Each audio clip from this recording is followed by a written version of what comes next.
Welcome back to the Tiny Show on Malarkey. I'm Patty.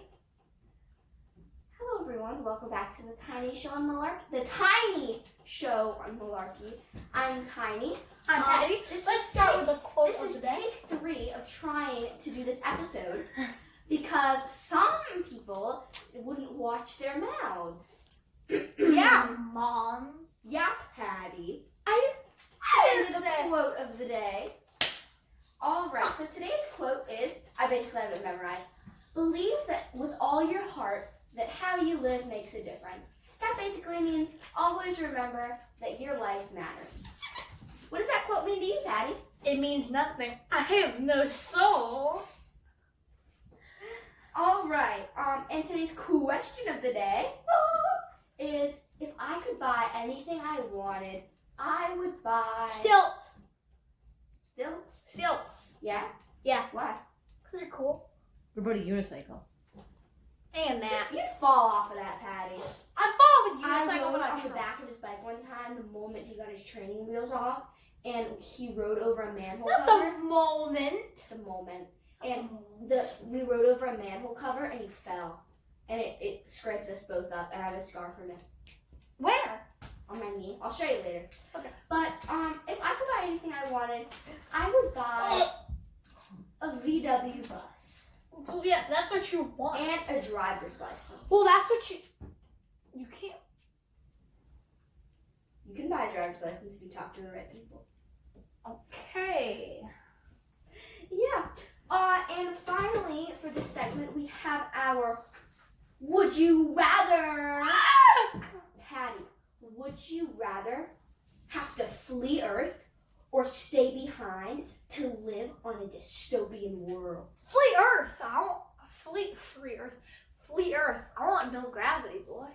I would stay behind to live in a dystopian world. I would become the leader, and I would lead us back into the sunshine of goodness and life. Dystopian. Yeah, dystopian means it's all ruined. Yeah. Well, that's just a kid explaining Everybody language. else would be on the planet. On the other planet. You couldn't Yeah. hurt anyone. I don't know. I don't feel comfortable with going up so fast in that rocket ship. Like, what if it hurts me? Like the pressure. I don't want to get hurt. Better than staying behind. I don't know. I'll become the leader. They would be looking to anyone. Of How They do you would. need a haircut? leader of who? The people that didn't flee Earth. You're the only person who's in the way. Well, that's great. Now I won't plan it to myself. Well, Let's jump right into Sure. our next segment. yeah. Hello, everyone. Welcome back to my ASL segment on the Tiny Show. Before we There's an Dive right switch under this pillow. I laid on it and it made noise. maybe I got my house or something. Welcome back to my ASL segment, our Malarkey. Before we dive right into our new letter for today, let's read the letters already done. Slow down. Patty, your character on this game looks awesome. Thanks. A, B, C, D, E, F, G, H, I, J, K, L, M, N, O, P, Q, R, and then our new letter for today is S. Hooray! You take a B, stick out your thumb, bring all your 4 fingers down, like you're making thumbs up, but sideways, like a middle finger. Who knows? That's a thumb. That's a thumb. Well, a middle thumb there. And then you stick your thumb across your first 2 fingers, and then you got an S. Another way you can do it is like this. Let's dive right into our next segment. Go. Fast. All right.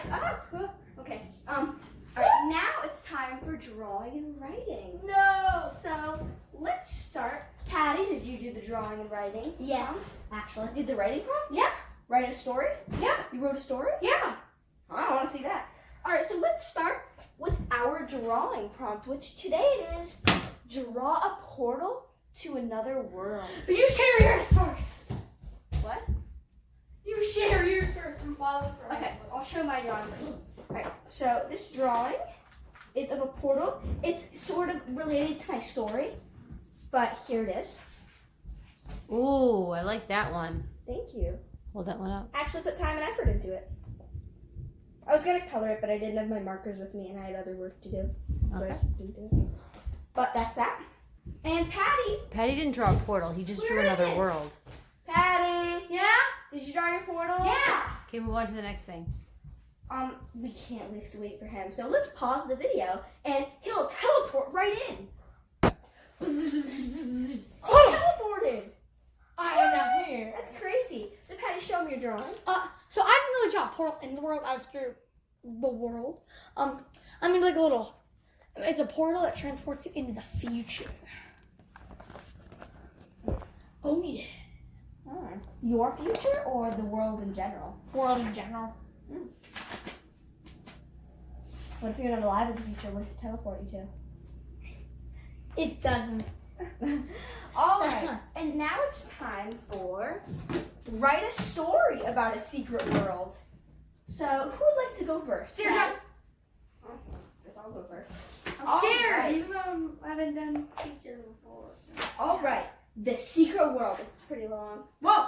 How long is yours? Oh, that's pretty long. Oh, quite long. Mine is less of like a portal into a secret world, but more of like finding a portal. to Yeah, a that's secret mine world. too. That's mine too. Yeah. All right. Yeah. So Can't really do much. It's like a short story. and here it begins. Anna rolled over in bed. It was their first night in a new house, and Anna was disapproving. She didn't understand why they needed to move to this isolated house in the country. It was all because of her stepmother, she decided. Her wicked, evil, awful stepmother. You've been writing these with your notebook upside down, by the way. Anna wished her father had never met such a wretched creature, but it was a delight to see him smiling again. Well, Anna thought, if she makes him happy, I'll just have to deal with her. She rolled over again. Oh, she moaned, I'll never get to sleep. Anna spent the next 10 minutes trying to adjust her pillow so she was comfortable, but it was no use. She decided in the end to go get a glass of water from the kitchen. But as she was filling her glass, she heard an electrical buzzing sound coming from the basement. She thought, probably just an old light bulb. Then she heard a crash and a bang. Anna dropped her glass. Someone was in the house. Anna picked up a rolling pin in case she had to defend herself and headed toward the basement. She opened the door, rolling pin raised above her head, and there was nobody there. Anna cautiously made her way down the basement steps. 1, 2, 3. She did not lower her rolling pin. 6, 7, 8. As Anna reached the last step, she was suddenly awestruck. There was no person in the basement, but a portal. What? Anna exclaimed. She had so many questions. Warily, she approached the portal, peering inside. Within, there were glorious trees and glistening rivers as far as her eyes could see. She wanted to be there amongst the beauty. Slowly, she stuck the rolling pin inside the portal to see if it was safe. The rolling pin was unharmed. So she stuck her own arm inside, and then her leg, and then her whole body. She was never going back. Dun, dun, dun. That's my story. Patty, what's your Okay. story? I don't like my beginning. Okay, read it anyway. Dan's alarm clock yelled at him. Read slower. We can't understand you. Dan's alarm clock yelled at him as he woke up with a sudden thrust. He tried to stay up all night, for today was the first day of summer, which meant he got to be Pronounce which your meant word. he had to be ready to go to his friend John's grandpa's house. He leaped out of bed, ignoring brushing his teeth. He slept in his clothes so he could leave immediately. He grabbed his bag and rushed out the door into the car where his mother awaited him. Ready to go? His mother said. Yep, he replied. I'm stoked. When they got there, he immediately did the routine. Greeted everyone, gave his gifts, then rushed to explore with John. Well, they weren't exploring. They knew the forest pretty well. So how's the drive? Said John. Good, but our car wouldn't start up at first. That's why we were late. John didn't reply. He was pointed and stared up into what looked like a portal. Whoa, they said simultaneously. Is that what I think it is? Said John. I think? Said Dan. Well, what are we waiting for? Said John. Let's go through it, not knowing what adventure awaited. Patty, Mom's playing on your Switch. What are you doing, Mom? Doing? If you want to see a really cool world on that game, you should see my world. I can show you after mine's we're done filming. But let's jump right into our next segment. Go. All right, so now it's time for our fast fact segment of the Tiny Show. We always start with our state of the day, and today's state is let's see, this one. Utah. Utah. Get the next one ready. Its capital is Salt Lake City, and its nickname is the Beehive State. It's been a state since January 4th, 1896, and its state bird is the California gull. Its state flower is the Seago lily, and its motto is industry. Its motto is just industry. That's the word it? industry. Yeah. Wow. Real creative, Utah. The Great Salt Lake is the largest saltwater lake in the Western Hemisphere.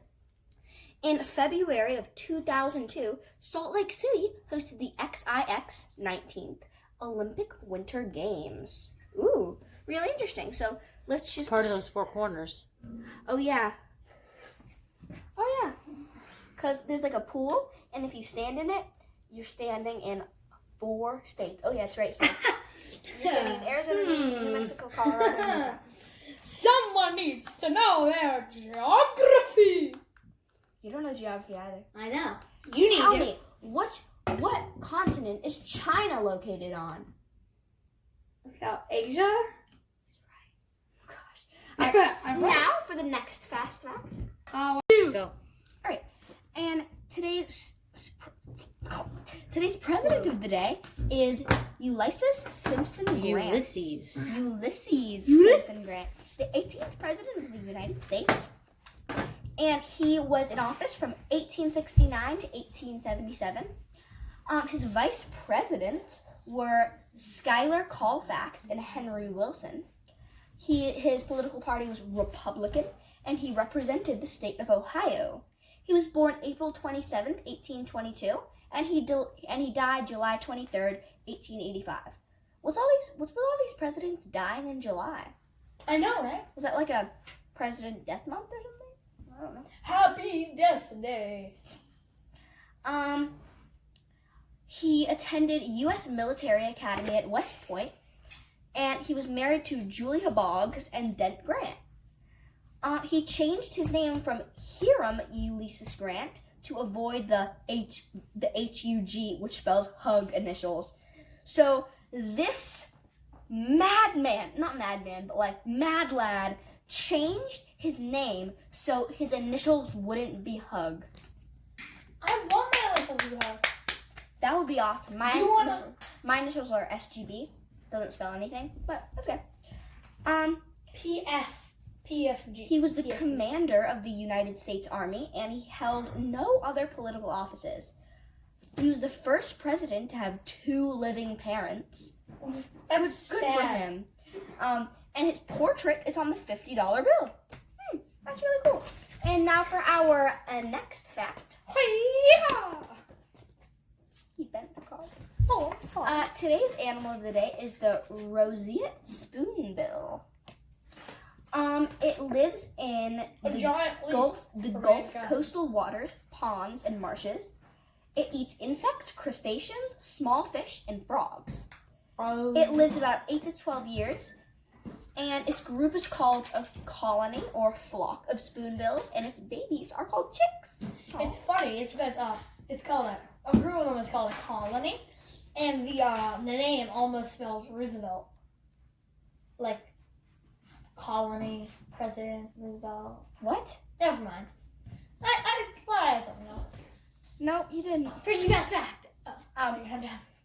Animal bites. These unusual birds have large, flat, spatula-like bills. The roseate spoonbill sweeps its partly open bill through shallow waters, then snaps it shut on small creatures to eat. That's really interesting. For you guys fact. And next up, we have our landmark, which is the Jefferson Memorial. It's in Washington, D.C. The building is white, pink, and gray marble. Its architect is John Russell Pope, and its builder is John McShane. And the way it was built. The cornerstone was laid on November 15th, 1939, and the memorial was dedicated on April 13th, 1943. The memorial was built in a Roman style, similar to the Pantheon of Rome. It contains a bronze statue of Thomas Jefferson, which was added in 1947. The statue contains 5 tons of bronze, standing at 19 feet tall. Oh, wow. And its sculptor is Rudolph Evans. Rudolph the red-nosed reindeer had a shiny nose. The bronze statue of Jefferson faces the White House, and its selected quotations of Jefferson's writing on freedom, justice, and democracy are inscribed on the interior walls. That's really cool. All right. Freaky fast fact. Now it's time for our space of the day. Aw, Fancy sniffing the camera. Oh, there's her nose. Hi, Fancy.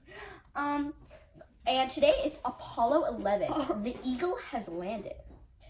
On July 16th, 1969, Apollo 11 was launched towards the moon, carrying astronauts Neil Armstrong and Buzz Aldrin and Michael Collins. A few days later, they reached the moon's orbit and released the Eagle, a lunar module that could land on the moon and then serve to launch its upper half back up at the CSM for return to Earth. After a few rocky hours, a level place without boulders was found for a landing spot. Oh, what are you doing, Fancy? Just can't escape. One small step for a man, one giant leap for mankind. These were Neil Armstrong's words as the first person to step upon the surface of the moon on July 20th, 1969, leaving a boot print still visible today. Buzz Aldrin joined him minutes later. The two spent more than 21 hours on the moon, including taking a moonwalk for a few hours. They kicked up dust, bounced along the surface due to the low gravity pull, and collected rocks, took pictures, and planted an American flag. Another little fun fact, they actually did play a round of golf on the moon. Yeah, they did. And so that's really cool. And finally, our last fast fact of the day. Wow! Our painting of the day. Bring that! All right, here's today's painting. It's called Apples and Oranges. Creative name.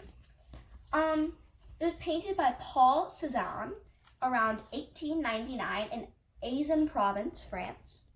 It's made of oil paint on a canvas, and you can see it at the Musée d'Orsay in Paris, France. Cézanne spent months making this rich, warm painting of apples and oranges in his studio on Aix-en-Provence, the south of France. Look out for the way that some of the objects seem as if they're about to slip off the table. Cézanne painted some of the things in the scene from different angles. He wanted to remind people that paintings are illusions. And did you know Cézanne didn't wash very often? When he was invited to dinner with lots of art collectors, he spent the evening scratching himself and announced, "Sorry, it's the fleas." Ew. Yuck. He had fleas? That's one nasty boy. Fancy doesn't have fleas. Right, Fancy. You don't have fleas. You're a clean dog. You're a clean little puppy. All right, now it's time for our final segment. Pause. Let's go. All right, now sadly we have reached the last segment. I of will the not. Tiny Show. Yeah, but we'll be back tomorrow. So just check in, like, share, and subscribe. Yeah. All right. So today's Book of Why question is: why do skunks stink? Say that 5 times fast. What is skunk skink? What is skunk skink? What is skunk skink? What is skunk skink? Skink. Skink. Mess with a skunk and you'll be sorry. Glands in their butts are loaded with oily, sticky... Where? In their Butts. Their With butt. oily, sticky, stinky musk that they could squirt up to 10 feet away. Ew. That's nasty. Gross. The spray reeks of sulfurous chemicals called thiols that can potentially knock out, burn, and even kill animals that take a direct hit. Whoa. Skunks, which are nocturnal, active at night, develop this chemical weapon to deter predators that hunt using the smell in darkness. Most of the time, skunks don't even need to use their butt blasters. An angry display is often all it takes to frighten away predators, which have learned to associate the skunk's white stripe with an awful stink. Yeah, I wouldn't want to mess with a skunk. Nobody wants to be on the receiving end of that. And next up, we have our final thing, which is our Freaky fast facts. weird but true. Freaky fast facts. We're going to be doing only two. Only two, guys. Only two. Can we get it to Trey? Swimmer Michael Phelps has won more Olympic medals than most countries have. What? Professional dragon boat racers can row the length of 4.5 football fields in just 2 minutes. These are what the dragon boats look like. That is crazy. It's wild. How many miles is the football field? 4.5. I don't know. 4.5 football field, so a lot of yards. Joke. What? Joke. Oh, yes. Joke. I don't understand if you just yell joke. It doesn't make any sense. It's not Joke. funny. Yeah. All right. Let's get a good knock-knock joke in here. All right. Knock-knock. Who's there? Banana. Banana who? Knock-knock. Who's there? Banana. Banana who? Knock-knock. Banana. You're supposed to say who's there. Oh. Knock-knock. Who's there? Banana. Banana who? Knock-knock. Who's there? Orange. Orange too. Orange, you glad I didn't say banana? Okay. Well, that's all we have for today. So thank you for watching this episode of The Tiny Show. Please like, share, and subscribe so you can see videos like this every day and share with your friends. Thanks for watching. Bye! Malar.